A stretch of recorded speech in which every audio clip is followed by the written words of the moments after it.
Welcome to our tutorial on managing expression data points in Synergy Indicata, a robust system designed to streamline your monitoring and evaluation processes. Synergy Indicata supports two types of data points, normal data points and expression data points. Let's see what sets them apart. Normal data points allow straightforward data entry within an indicator performance tracking table, IPTT, mirroring the format in which the data are collected. See our Managing Indicator Data Points tutorial for detailed insights into normal data points. Expression data points, on the other hand, offer a more dynamic approach. They enable you to write custom formulas and equations based on data from various sources, such as data points, indicators, or reporting measures. These expressions seamlessly display the calculated results, significantly reducing the effort needed for external calculations. Now let's bring this knowledge to life with real-world examples. In a healthcare project, you want to analyze your training efforts for medical staff. Data point 1 represents the number of doctors trained, and data point 2 represents the number of nurses trained.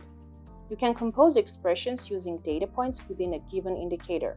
For example, you can calculate the total number of medical staff trained using the two data points, data point 1 plus data point 2. After setting up our expression data point, we need to include it in our indicator profile.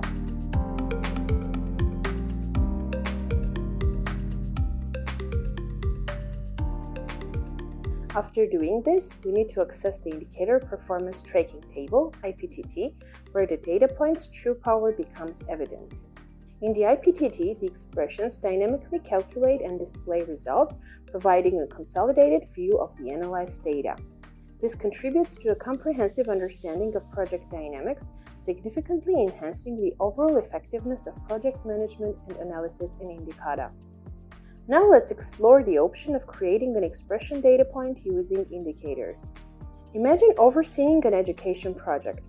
You aim to assess the success rate of students passing exams. You have two indicators, Indicator 1 for the total number of students and Indicator 2 for the students who passed exams. You can now compose an expression to calculate the percentage of students who passed exams, Indicator 2 divided by Indicator 1 multiplied by 100. Similarly, we can design an expression data point using measures. Consider analyzing a project's disbursement rate. With Measure 1 for the total disbursement and Measure 2 for the total project budget, you can compose an expression to calculate the disbursement rate, Measure 1 divided by Measure 2. Do not forget to add expression data points that you create to your indicator profiles. Now you know how you can harness the power of Indicata to manipulate your indicator data. Thank you for watching. Feel free to check our video library for more tutorials. Happy tracking!